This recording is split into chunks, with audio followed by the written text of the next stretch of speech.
House of the Dragon Episode 6 takes us all across Westeros with dragons and troops moving places, so I can get it might be a little confusing where everyone and everything is. So, let me explain. The episode opens with a Lannister army several thousand strong arriving at the Golden Tooth. This is a castle kinda on the border between the Westerlands and the Riverlands, so they're not quite in the area Daemon is just yet. They haven't quite entered the conflict. They're still at that point where they can go, oh, we were never really involved, we never left our lands, you know, we weren't part of this. So a little part of the Lannisters are still hedging their bets. They don't want to go up against Daemon. And they talk about only being willing to move into the Riverlands if Prince Aemond joins them with Vhagar. But this is also really interesting because you can see how dragons have changed warfare in Westeros. In the Battle of Rook's Rest, Criston saw the devastation they wreaked. No army, no matter how big, can stand against these dragons. Not really. You know, conventional tactics just don't work as well.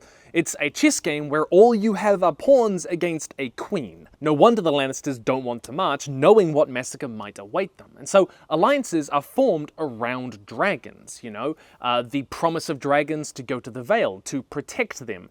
The promise of dragons to come with the Lannisters into the Riverlands. Jaehaerys offers his personal protection to the Freys in the last episode. Dragons change how people have to fight wars. Aemond in this episode suggests that Criston takes a second army up into the east of the Riverlands and forces Daemon to fight on two fronts. This is one of the only ways to counter the advantage a dragon gives, because unlike an army, a dragon can only be in one place at one time.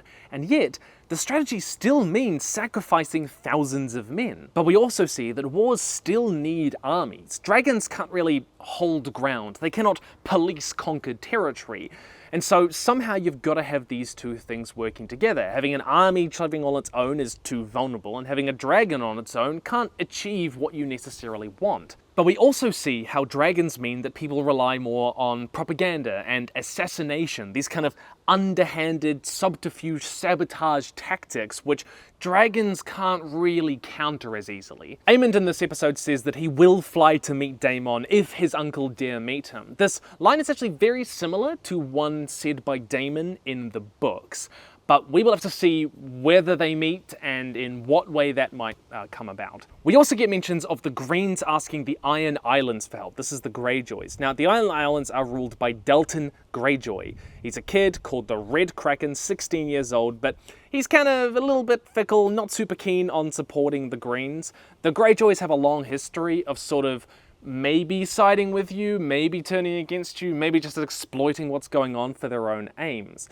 The Greens, with King's Landing, they're kind of beginning to starve and riot, and they need to find a way to break the Velaryon blockade at the Gullet. But the royal fleet on its own isn't enough. So they're looking for allies. They look to the Greyjoys, but Aemond suggests that they find an alliance with the Triarchy. Now, the Triarchy are an alliance of free cities in Essos, Myr, Lys, and Tyrosh, all the way down here. They fought against Corlys in the first season for the Stepstones, partly because whoever controlled them can control a lot of the trade between Westeros and Essos. Now, in the books, it's actually Otto. He's the one kind of organizing this, and he offers the Triarchy exclusive trading rights to King's Landing if they help break the blockade, and to see the Stepstones. The Triarchy are said to be ruled by a council of 33 magisters, 11 from each city, but they're argumentative and slow, said to be 33 horses, each pulling in his own direction. So we'll have to see how this offer of an alliance turns out, because if they can't break the blockade on the Gullet, the tensions in King's Landing are only going to get worse. One of my favourite scenes from this episode is when Alicent goes to speak with Gwaine Hightower. It's, I think, really well done, quite well written, and Gwaine, honestly, one of my favourite characters in the show so far. I'm not entirely sure why. He hasn't done all that much, but it just feels kind of interesting. But I just want to see more of him every time he's on screen. They talk about how Otto Hightower, after his cast out of King's Landing, hasn't written to either of them. They're wondering what he's doing, and Gwaine says that Otto Hightower is ever resourceful. He will write when there is news. The books speak of Otto as a man of letters, a man of patience, a man whose plans may take some time but always come to fruition, in sharp contrast to the reckless impulsivity of much of the Greens. We have to wonder, what is Otto hiding? Does he deem his plans too dangerous to share with Alicent that he won't even risk sending a raven? We don't know. What we do know is that at this time there is a Hightower army marching up from Old Town, all the way down here. However, in this episode, we do learn that House Beesbury has risen up for Rhaenyra. You'll remember Lord Beesbury from the first season, who was killed standing up for Rhaenyra when the Greens tried to crown Aegon. House Beesbury is based in Honeyhold, and they're harassing the Hightower army wherever they are. War has come to the Reach. In the books, there are a bunch of other houses which are sort of rising up either for Rhaenyra or for Aegon, but we haven't seen a lot of those in the show. But I don't think we necessarily need to. We get the vibe of where the conflict is. But the more important thing about this conversation between Alicent and Gwaine is that we get kind of really talking about Daeron Targaryen, who... I was sitting there watching it with my wife, and she's like, who's Daeron? It's like, it's Alicent's other kid. And she's like, Alicent has another kid? Daeron is barely mentioned in the show. It's no surprise that people would have missed him. He was sent as a kid to go live in Old Town, to be raised there. But Gwaine describes him as hardworking, as clever, as a musician and a warrior, as kind, which makes him sound like the perfect Targaryen princeling. He has an electric blue dragon called Tessarion. It's not entirely clear whether he is marching with the Hightower army at this point. He's only 16 years old, but we can assume we will meet him. Gwaine remarks that for all the Red Keep has its privileges, it might not be the healthiest place to raise young men. The Dance of the Dragons is a tragedy, not only because it is so full of needless, bloody conflict people get caught up in, but because it feels inevitable in how the royal world, the monarchy, the system as it is designed. It's not a healthy place for young men, or women for that matter, Alicent being the poster girl. Built into the fabric of the Iron Throne is how it fosters power-hungry people like Aemond and Daemon, how it protects cruelty like that of Aegon, how it fosters resentment and personal repression in the likes of Alicent. When your existence, your very life, your upbringing is itself a political statement, things are bound to go wrong. And yet Alicent is not entirely blameless. When she hears how kind Daeron is, she says that is in short supply in her other sons. She asks, is it the Red Keep or is it their mother? And of course, it's impossible to separate those two things. Yes, we've seen Alicent mistreat Aegon and Aemond before. He was never quite given the opportunity to learn in the way that he should have. But I think in some sense, despite surely loving her children, her family also represents this kind of prison of duty and sexual repression Alicent has been forced into for her entire life. Resentment has been with Alicent for a long time, and let's not forget, she also raised Helaena, a beautifully kind-hearted girl. At some point, Aegon and Aemond choose who they want to be. Another major beat in this episode is the dragon seeds. Rhaenyra wants new dragon riders for Vermithor and Silverwing and perhaps some of these other dragons. It's one of the only ways that she can turn the tides of war. She asks Sir Steffan, one of her Kingsguard, to go and try, saying that his grandmother's grandmother was a Targaryen, so maybe he has the blood in him to do it. But it doesn't work out. This beat that we see in the episode where he gets burned alive is actually pretty similar to something that was cut from a Game of Thrones.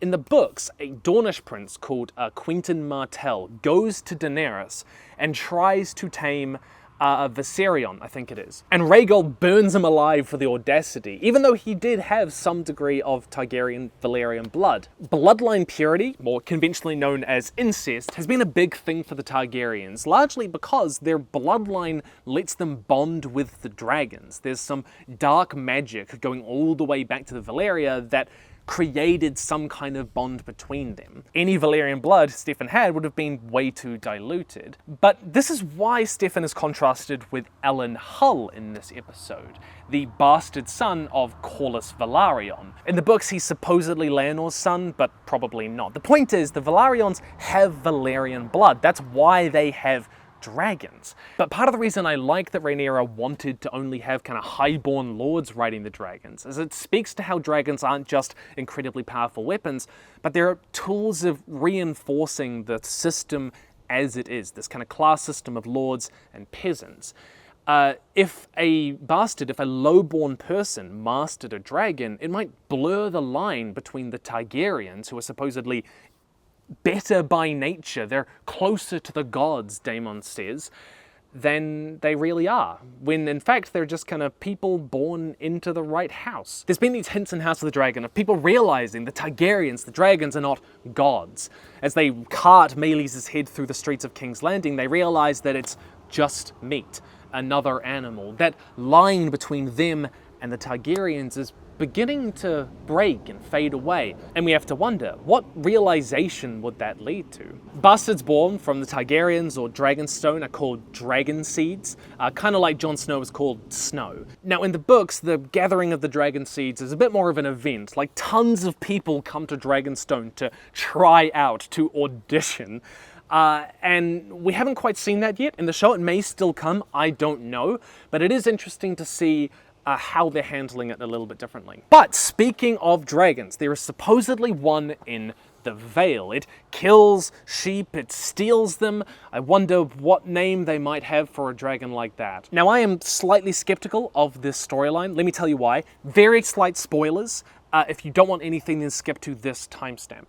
But I think they might be cutting a character from the books called Nettles, which makes me a bit sad. The reason being, Rhaena is in the Vale, and Rhaena has always kind of resented not having a dragon of her own. With a dragon being in the Vale, it kind of applies, who knows, what might happen with that, right? But in the books, there is this other character who has this whole sort of other storyline with this dragon. And if Rhaena, hypothetically, ends up mastering this dragon, I don't know, then that character will probably be cut, which I will be sad about. I do want to remind you the book is a history book. It's full of biases and contradictions and omissions, so it's not like a problem because of that. It's more so that Nettles' storyline is really interesting, and I hope that they at least stay true to the spirit of it, I guess. I can't really say more without spoiling some stuff. So, Daemon, let's move on to him. Daemon's spiritual side quest is still ongoing. He's hanging out in Harrenhal, and Alyce Rivers is kind of showing him these visions where he can see his faults, right? And in this episode, we're starting to see some change. So when he's in the Red Keep, in the Iron Throne Room, he ends up banging on the doors, demanding angrily to be let out. But it's only when he falls to his knees and asks quietly, when he asks kind of meekly, that he's let out of this vision.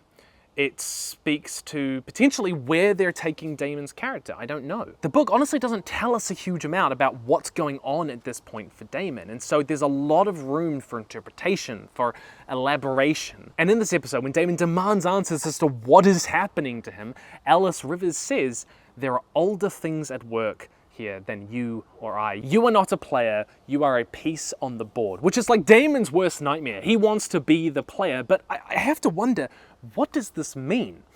Alyce seems to be some sort of acolyte of the old gods. The old gods have been known to pull strings throughout history for certain reasons, to fight the others, the White Walkers. But what are they doing here? What do they want here, if that's what she's talking about? I don't know. I'd be very curious to hear your theories down below. There are a few other really interesting things in this episode. First, when Larys comes to sit with the wounded Aegon, and he tells him that you will never walk again. All you are left with is your mind and your wits. And this is actually something that George R. R. Martin loves doing with his characters. He introduces them as relying on something in their lives. Their position, their body, their mind, that sort of thing. And then he takes that from them and asks, who are you now? Jaime was the best swordsman in all of Westeros until he loses his fighting hand. Bran is an able-bodied kid who dreams of being a knight until he's pushed out a window, disabled, and is only left with his mind. Aegon relies, for the most part, on his dragon, Sunfire, on his position as heir and king, and now Sunfire is deeply wounded. He cannot ride her. He's no longer really the king. He's stuck in bed while Aemond is taking control, and George is asking, who is he now? He must rely on his wits. What will Aemond become? This is especially important considering Aemond basically threatens Aegon this episode to kill him if he says anything about what happened at the Battle at Rook's Rest, about his betrayal. Another interesting detail looking forward into the future of the story is Helena's scene with the grasshoppers. Helena is a dreamer. She has some kind of prophetic powers. She predicted the death of her son, the beast beneath the boards, Rhaenys bursting out of the dragon pit. And now she speaks of one of her grasshoppers and how they've stopped singing. What could this mean? I don't know, to be honest. I was trying to think about it, and I've read the books. There's a bunch of ways that they could take it. Singing could refer to a bird, like something about Rook's Rest. It could refer to the Eyrie. It could refer to dragons, which are flying creatures and kind of like birds. I don't know. I'd be very curious to hear your thoughts down below. You may have also noticed a few additions to the tapestry in the opening credits. First and foremost, we see Vhagar killing Lucerys and Arrax, tearing him apart. Interestingly, this actually takes place of Alicent's green dress, which has appeared in the credits beforehand. Almost like how Alicent, having been pushed out of the council, is now being erased from the history as well. She's just not important enough. We also see the Battle for Rook's Rest with Rhaenys and Sunfire lying on the ground with what looks like a victorious Aegon holding up a sword. As Larys says, you've already written yourself into legend. You survived Dragonfire. This episode had, in my opinion, some of the best scenes in House of the Dragon so far. I do think that, like, broadly, House of the Dragon is getting better and better. Not to say there weren't some amazing scenes in, like, the first season. There absolutely were, and some really inspired writing decisions. But it is not a perfect show. I think there have been some points of weakness which could have been done a little bit better, like Rhaenys bursting out of the dragon pit. Some character things which I think could have been a bit more nuanced, a bit more interesting. But I think generally, I'm feeling that less and less. There are fewer scenes where I'm like, that's an odd decision. And it's on a trajectory I hope continues. And for the most part, it's been absolutely fantastic. It's not a perfect show, but it is one I am thoroughly rooting for and enjoying, and I cannot wait for the next episode. But how did you feel about this episode? What did you think? I would love to hear your thoughts down below. I talk about world building in these videos and in my other videos on my main channel. I talk about writing a lot, and that's because I do it for a job. This has been my job for like 7 years. But more than that, I'm also a writer myself. I've published a bunch of fiction. I've published a book. I've got other books talking about writing and world building, sci-fi and fantasy, and more than that. And I would love to share those with you. If you enjoy world building, if you enjoy writing, these books are for you, and I would love you to pick them up. They're down at the link in the description below. There are honestly some great stories, talking weird fantasy, weird sci-fi, and how and why world building works. And actually, I talk about Westeros, I talk about Game of Thrones, Song of Ice and Fire. I talk about that quite a lot, and kind of the really interesting stuff that George has done with his world. Fire and Blood is no exception. I think there's some really fantastic stuff in there. It's all linked down below. I'd love to share it with you. And if you've read it, please do make sure that you leave a review. They're incredibly helpful. I've sold about 100,000 copies so far, which I am stoked with, and the reviews speak for themselves. But that's all from me. Wait for the next episode. Stay nerdy, and I will see you in the future.